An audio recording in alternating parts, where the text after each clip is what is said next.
everyone, and welcome to our webinar today on Adapt or Lose, Lessons from Ukraine for Business Leaders. We are thrilled to have you with us. Leading this very special session are two experts, Jesper Martel and Per Lager. Jesper Martel is the CEO and co-founder of Comintelli, the company behind the award-winning Intelligence Today platform. He's recognized as a global leader in competitive intelligence and is the author of Gardens of Intelligence. Per Lager is a leadership expert and senior advisor specializing in learning under pressure and organizational resilience. He leads crisis leadership research at the Swedish Defense University and supports Nordic organizations through executive education and leadership programs. Thank you very much, and welcome everyone to today's webinar. Today we have a very special topic. We will be talking about how we in competitive and market intelligence can use some of the learnings from the military intelligence field. There are some similarities, some differences, and we will be getting into that. We also have a very special and unique person with us today as well, Per Lager. Welcome. Thank you, Jesper. And we were just talking now that we have known each other for, I don't want to say how long, Nope. But it's been a while. And I have to honestly say that given the complexity of the questions that we're going to be asking you today, I can think of few people who are as well suited as you to answer these questions. Thank you so much, Jesper. So we're happy to have you here. I think your background with it's very broad. You've worked both in business, in market intelligence, you worked in government, you worked in the defense sector. That together with your sort of unique mix of having you both have an academic and pedagogical side. You've been teaching, you've been writing books, but you're also very much on the practical side of things, and you're in the field and you see things with your own eyes. And I think that combination is very unique. So thank you so much. But I started out as an intelligence analyst. So yes, that is like the foundation of everything. And I must say I'm very lucky that I started that way. First being a failed journalist, but then moving into the intelligence analysis field, and it's a fantastic foundation, and I learned so much that I utilized in almost every role I have. Perfect. But before we start, I think it would be super interesting to just maybe put some context around this before we get into the actual questions. And maybe have you describe a little bit about what you've been doing in the last year or so. See if I can share a slide here and just a little bit about where you are today. Absolutely. So for the last little more than 4 years, I've been working focused on Ukraine, more specifically so to work with lessons learned from Ukraine. Lessons learned it's the terminology that used in the military for learning from a situation. It can be an own mission, or it can be in a war in a area of operation, so to say, our area of operation, meaning Europe. Yeah. So that has been my responsibility to learn from Ukraine in order to, of course, make sure that our capabilities have the right level, and of course are increasing all of the time, but also learn from Ukraine to see how we can support Ukraine in the best of ways. So my focus has been very much in the beginning on the military side, and also on the civil defense side, since Sweden has a total defense system. So it's important to learn from both. But then for the last 2 years, I have an increasing focus on defense tech, meaning innovation within both military and civil defense. And then it's much about public-private collaboration, meaning the military working with both private companies and startups, and vice versa. And just out of curiosity, when was the last time that you were actually in the Ukraine? So I travel there like every second month. Okay. Or so. So I just returned from like exactly 1 week ago. And then I was spending most of the time in the eastern part, namely in Kharkiv, in Kharkiv Oblast, meaning to this east part of Ukraine, and Kharkiv, beautiful city, even now. Even it's quite damaged from the war, of course, but it's the second largest city in Ukraine, and it used to be the IT hub of Ukraine, with a lot of fantastic technical universities, a lot of IT companies. Like the majority of the Fortune 500 companies have outsourced missions in Kharkiv. And just showing this slide now, it would be interesting to hear your comments a little bit on, in our world, in market and competitive intelligence, we use some terminology is the same as in military intelligence, but some is very different as well. I realized when I saw this slide. Yeah.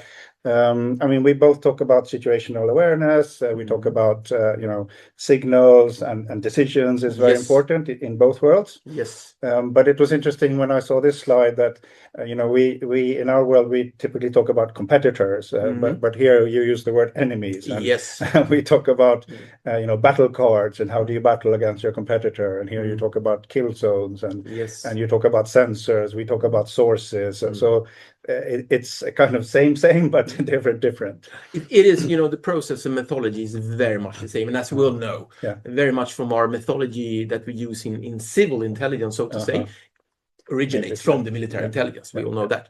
But before I just jump into this information-rich picture, I would like to say also that Ukraine, with no doubt, is now the epicenter of innovation and best practices when it comes to command and control system, meaning decision-making support, or portals for decision makers where they can analyze, visualize information being brought in from the field, so it acts like decision-making input for commanders, and it's just amazing to see how fast Ukraine has developed tools for intelligence, tools for decision making, and in the military context we call it command and control systems or situation awareness systems. And that is a little bit of the things I would like to highlight, what we can learn from Ukraine from the technical side, but also what we can learn from Ukraine from a methodology side and human side of working with intelligence/decision making.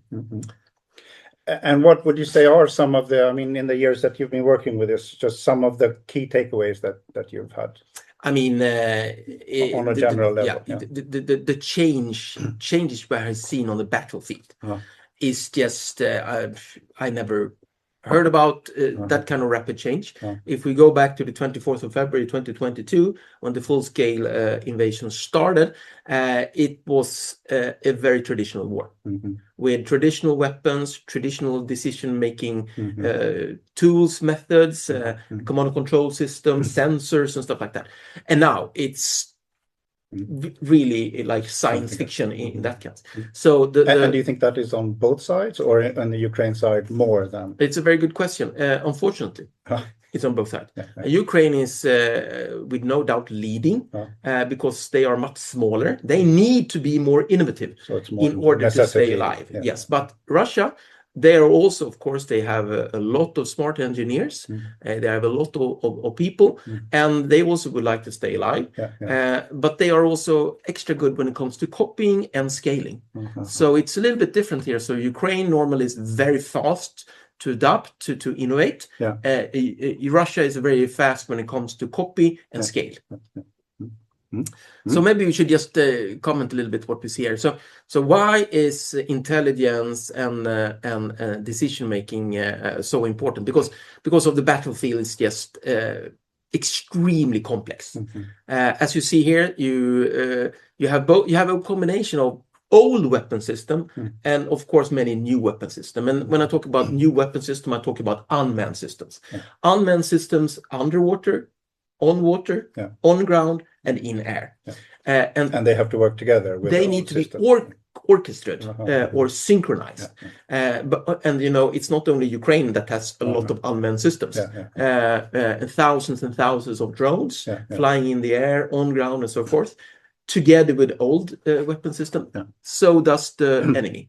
So in the aero operation in the battlefield, it is a very complex environment to know, to sort the friends from the foe and to make decisions. And that's why they have so rapidly developed decision-making tools and input and sensor in order to synchronize and orchestrate this very complex situation.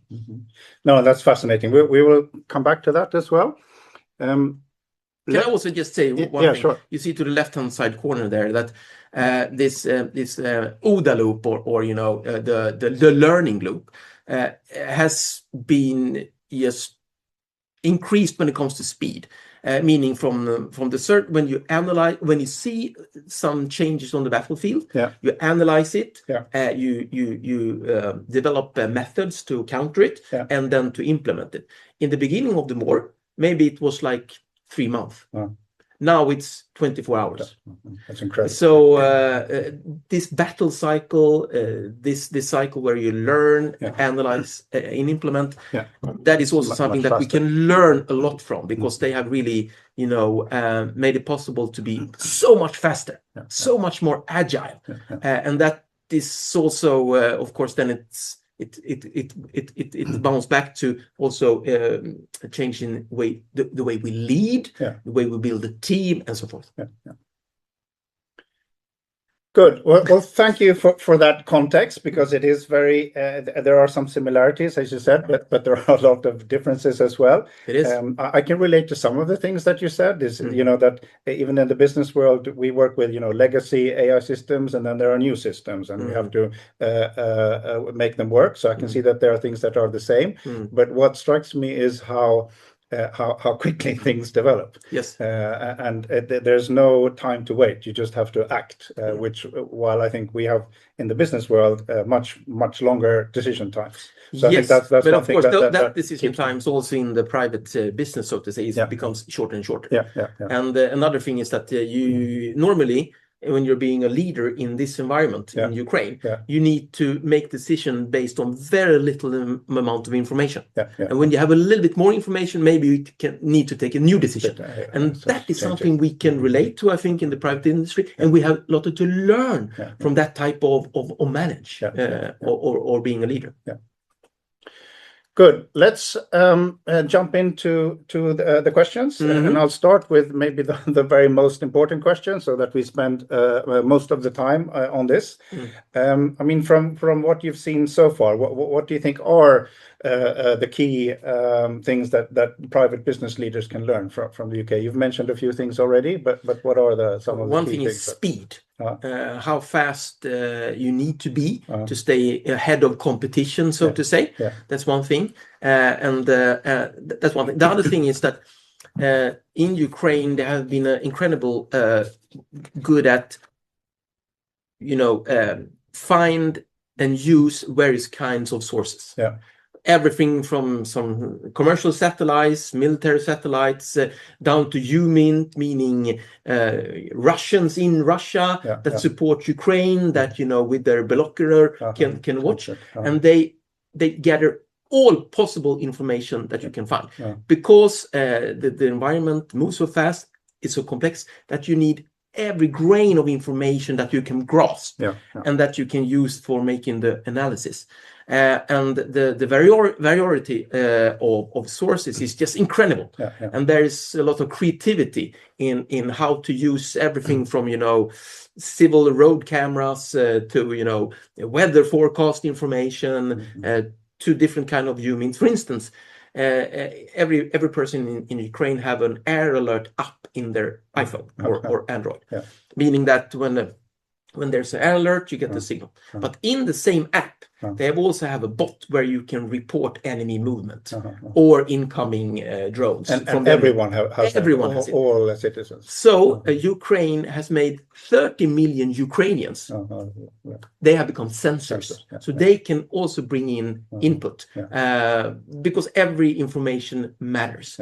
And then, of course, it's quite delicate how you collect this information, how you sort out possible disinformation, and so forth. And that's why they have become so good in using AI when working with information management. So there we have also a lot to learn. Where is AI really bringing value to the decision making, and when it's not so valuable. Yeah.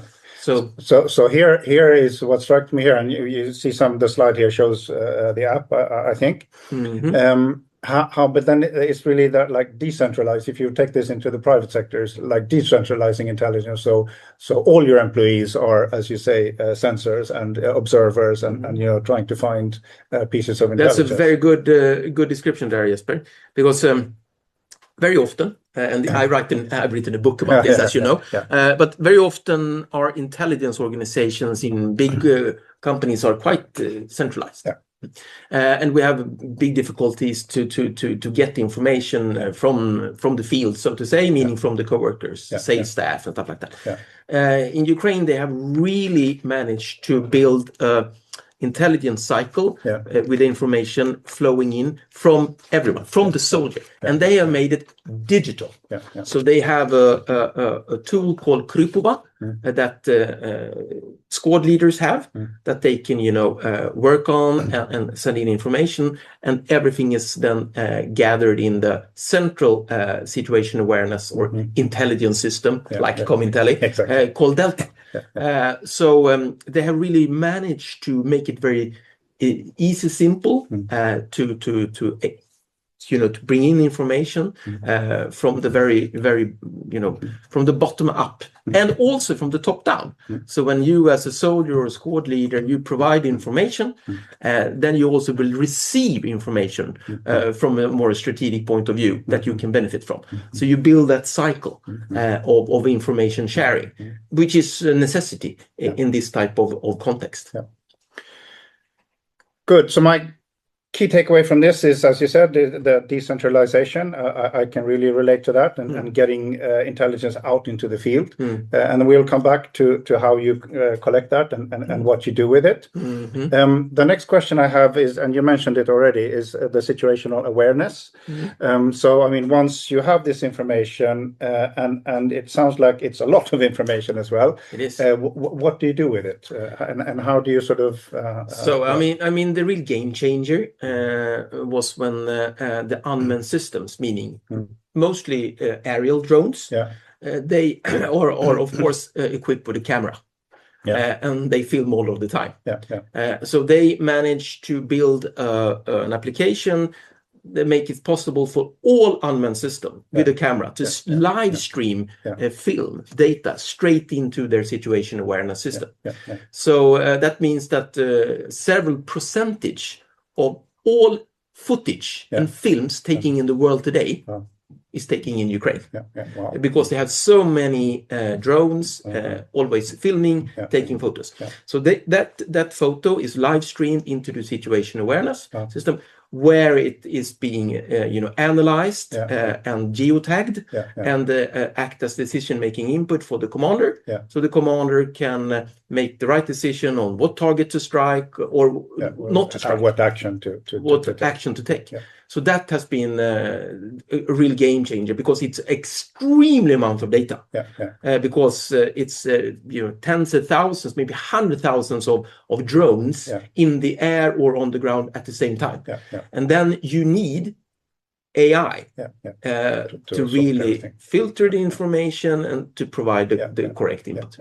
And this image that we see here is something I got from you. It shows sort of all the incoming drones and things that are flying in the air. But also I like the side picture there, where people are actually commenting, and as you said, you get live information. So this is a little bit another side of the same type of situation awareness. So this is a public situation awareness piece of information, or you should say that this is a live picture from an ongoing airstrike. So it provides everybody in Ukraine with decision-making input. Should you go down to the shelter? Drones, the missiles, where they are flying, where they are hitting, so you can know, okay, my employees in another town, are they safe? Can they continue their job, or do they need to go to shelter? And on the right hand side, you see a Telegram bot that people are feeding in information, to adjusting it all of the time. So you have one situation awareness system called Delta for the military, and here is a public information. for situation awareness for everybody. Which I think is fascinating. It is. It's also, if I take this into the private sector, it's as you've worked to show everyone, all your employees, your dashboards and how the company is going, and so that they can also take decisions. Everybody not keeping it for themselves. No, exactly like you put it. It's decentralized to the edge. Yeah. So, but I like it. It's not just the information collection that is decentralized. They're actually giving some feedback to the. And this is co-creation. So it's this what we see here. It's a result of both open source intelligence, but also more military intelligence, what they can share. So it's a combination between different kind of sources, different kind of methods, and it's of course most important is to visualize it, so people understand it, so they can use it. So it's a pedagogic way to this as well. I like this. This was very clear. Even I understood it. But it's very useful. I use it all of the time. So when the air alert goes on, like when I was in Kharkiv, the record was 13 air alerts during one day. So it's quite tough. And then you need to, when the alert goes on, you look on your app and see what is coming. Is it only drones or it's ballistic? Then you can take the decision if you should go down to the shelter or continue to work. And how cool are people, when they see this? Do people run away straightly, or do they, it's just a drone and I'll take my chances? Are people, how are people reacting to this? After 4 years? That's very good. No, but it's totally impossible to go down to the shelter 13 times a day if you're going to do resistance, if you're going to continue to resist. So they have to take some risks. They have to take a lot of risk, unfortunately. But then, for instance, in Kharkiv, when the air alert was on, I saw it on my app. Okay, it was not super dangerous, but then it came off again. And then I know it's for real. And then it was ballistic. And when it's a ballistic, meaning really heavy weapons, then of course you see where they are aiming for, if you're lucky, but you have a couple of minutes to act. But that's also interesting. What you see is you really have to trust this information. If it's false and people start relying on it, then it won't work. So you have to be sure that it's accurate. 95%. And of course it's not. So you need to. That's why you never only trust one source here. You have like 3, 4, 5 different sources and different visualization that you can use for your decision-making input. And I like that as well. If it take into our world is that how you use different sources, not just relying on one. This is my favorite source, and I always read from this newspaper or whatever it is. But that you actually check and to get a complete picture before you make a decision. And then they also create new sensors to create new data or new information flow. So they are very good in doing this gap analysis. What kind of information do we have? What kind of information do we need to add to the picture to make it good? Good.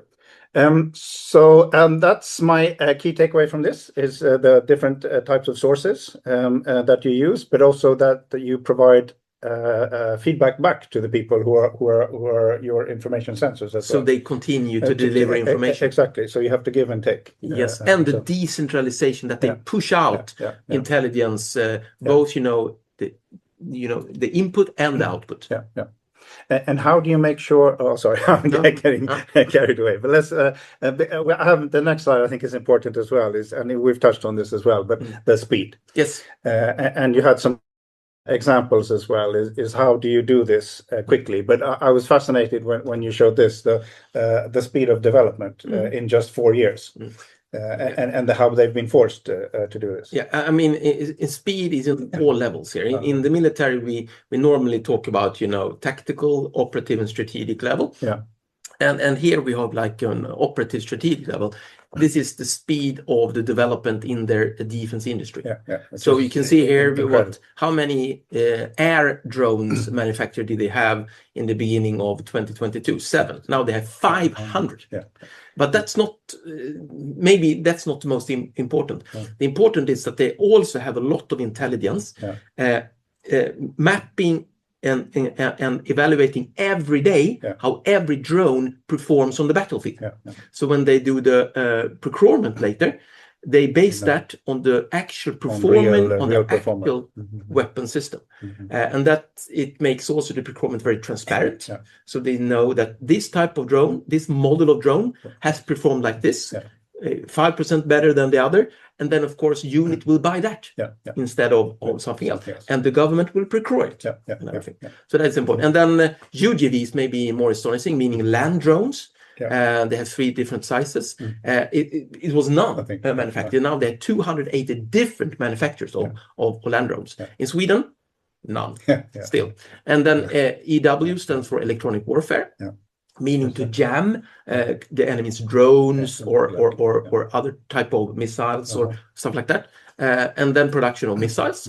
You know, Ukraine was really advanced before 1991 when they part of Soviet Union. It was like the innovation hub.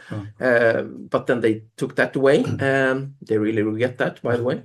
Now they are really developing a lot. So they have over 50 manufacturers. So this is just the result of how they use intelligence, but also how they have combined the public-private collaboration in order to create this effect when it comes to defense production.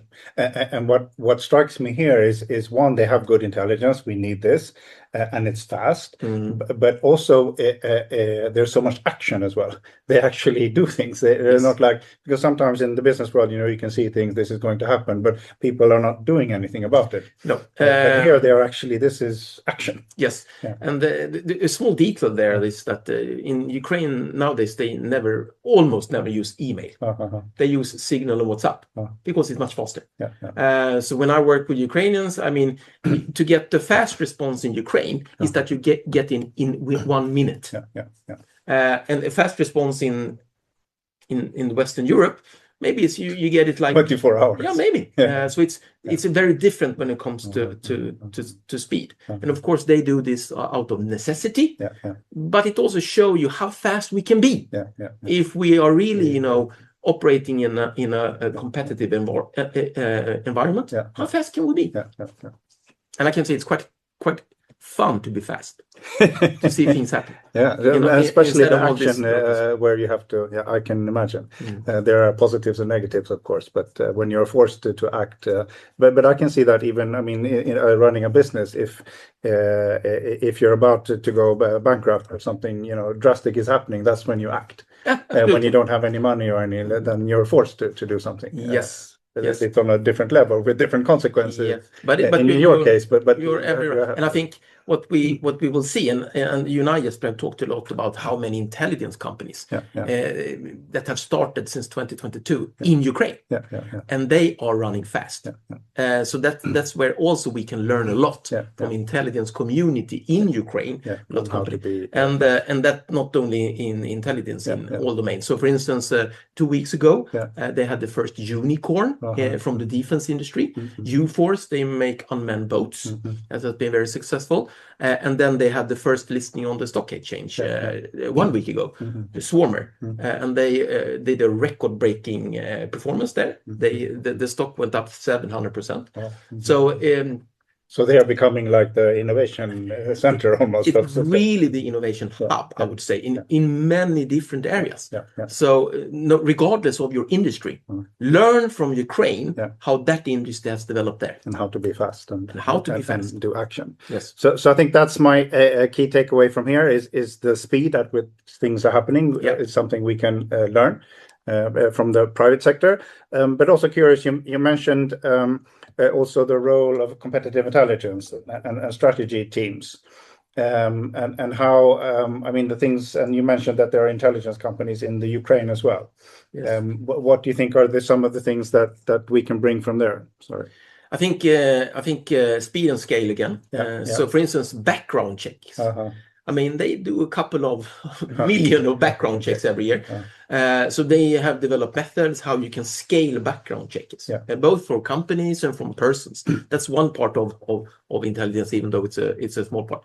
But then, of course, they have been really good in using AI to digest the data. They have been very good in visualizing, the analysis, so it can act as a decision-making input, because you really need to understand it fast, so you can make a decision, and not it's nice to know. It's very little relevance there. And also, they have also created a lot of new methods. They have been really good in, when I talk to them, for instance, they say that, we went to this NATO course, intelligence NATO course, really, really good. They have like 20 models. 2 of them were really good. Yeah. So they have That's really, right. when you put models into this type of context, you really see what kind of intelligence method and what models works and what doesn't do work. deliver. Yeah. And what is Yeah. they say, maybe it works in peacetime. But I like this image because this is a dashboard that shows and illustrates what is actually happening. So I think this is a good example of something that becomes then very actionable as This well. is really, this is market intelligence 10.0. Exactly. So what we see here is a bomber, meaning a big drone that drops bombs, and how it performs on the battlefield. So they have a tool called Mission Control that actually measure the performance of different type of weapon systems. And because how can they do that? Because all hits on the battlefield are filmed. So they can work with battle damage assessment, in real time. So that's why they can count. And they also have a points system called eBally or ePoints. So that means that they get points for what kind of equipment they destroy, enemy equipment they destroy, and then they can get points, and the points they can procure new systems, which is very cool. Let me show that. I'll jump a little bit ahead there, but I think the main point here is that to be more real time as well, because most of this is in real time. Sorry, thank you for putting that out. We talk about making data-driven decision. This is data-driven decision for real, not in theory. They do it every day, and they do it because they have to. But we can learn a lot from that. So they are really leading the way how data can drive decisions. Good. Let's jump forward one question, because I want to come back to because I was so fascinated by that, how you actually get points based on your performance, basically, which is something that is quite common in the private sector, is that you give points or if you do things, but having that translated into the military world is, I'll just jump ahead here. This is the system I think you were referring to. Yeah. So, and actually you can go back one slide, because in this is the Delta, the situation awareness system, and this with no doubt the most advanced situation awareness system in the world, and it consists of like a portal, and it's like 12 to 15 plugins that they can use that provides this situation awareness, visualized analyze all the information being collected, visualize into the system, and you can break it down, and of course using a lot of filters. And in this system, then we can go to the next slide. So sorry, before we go to the next slide, who has access to this? Is it like this is interesting, centralized, or is it or how? So this is very interesting. Thank you for that question. So this is Delta, the situation awareness system Delta, and when I bring delegations from NATO or from the Western Europe down there, they always say, okay, so this is a strategic decision-making system. And then the Ukrainians say, what do you mean? No, this system, and listen up, this system is used by those who need it. It can be a soldier almost, or a squad leader that needs this to get access to this stuff. So it has more than 200,000 daily users. So it's like, of course, it is a strategic system, but it's also used in more tactical environment, operative environment, which is really interesting, because we are so focused in saying, oh no, this is a type of system only top management should use. Exactly. And they said, no, everybody that get the value from using it can have access. So it's also revolutionizing a little bit, or at least developing. But can it be misused in any way? Yes, but of course they have different levels of access, and it's a very smart way that you need to log in constantly. So if an enemy get hold of a laptop, having it and stuff like that. But then also, if the enemy get hold of this, it's not so dangerous, because when they see the information right now. Normally it's almost already old. Okay, so quickly because being it's changing updated all of the time. Yes, very interesting. And then jump to the next slide. Then this is the system where they actually get points. And I like this again because I think one of the challenges with speed, because they have to make decisions so quickly, is that they might make the wrong decisions. Yes. Or make bad decisions. Yes. How do you avoid that? First, it's interesting to study different levels of leadership here and different levels of leadership styles. And I mean, Ukraine was part of the Soviet Union to the 1991. Yeah, yeah. And if you're a little bit older commander, you are most likely trained in St. Petersburg. Yes. And you can tell that because they make much slower decisions. They need much more information. It's much more hierarchy. So the younger leadership or old leaders that have, reskilled, it's totally different. So that is very, very interesting to see the different type of leadership. Now I forgot your question. No, it's the speed thing, and it's just going back to this as well. How do you, when things are going so quickly, how do you make sure that you make the right decisions? Yes, and that because you have to make quick, and I think you might make bad decisions. I think the on the battlefield you need to make fast decisions and many decisions. So you need to take one decision and then change it a little bit later when you get more information. And when you see. But they also try to use a lot of data in order to create best practices. And what we see here is the top 10 list, I think it's in January or February, about what are the most efficient brigades in Ukraine. Who have been performing the best. And of course, we should think we are talking about war here. So this is a little bit like a gamification, but we should not forget about this is war. We are talking about people and we're talking about equipment. But Ukraine has to defend itself. So that's why they have developed it, so we can see what units are the best, and other units can visit those units to learn from those best practices. And also the best units best units get more points, and they can use this point to purchase more weapons or equipment. And here you can see that the 414, the Magdar birds, they have been in top for 1 year. So of course they are the best. They also have the best equipment, so they should be the best. But so this is a very transparent system. And no other armed forces in the world has these transparencies. And here we can think about transparency inside a company. But also just running back to the other question, do you think it's better than for them to take a fast decision than to take the right decision? Or is because here we generally, in companies, we have to take the best decision and it might take a long time. But what's your... Well, it's not only in the military you say that in the long run you're dead. Even famous economists said that. No, but of course it depends on what level you are. But normally in the military, you need to take fast decisions and take new fast decision again. And we call it mission command also, that you can take a decision at a very low level. The person that has the most accurate situation awareness right now should take the decision. And of course, from a strategic point of view, of course, the leaders higher up take the more strategic decisions. But on the battlefield, the one who's closest to the reality should take the decision. And if you don't take a decision, normally you're dead. Exactly. It's very, very tough. And we're all dead in the long run. So yes. Good. I see that time is ticking. And I would like to ask a few questions. I have one or two more. Hopefully there are some questions also from the audience. We might have time for one or two. But I'm very curious, before we let the audience in, we've been talking very much about, tactical and of course everything is happening now. But from your perspective, if you were to look a little bit into the future and be a bit more strategic, once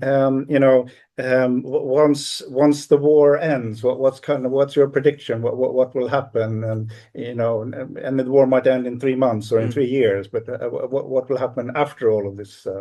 Well, we used to say that the first victory, then peace.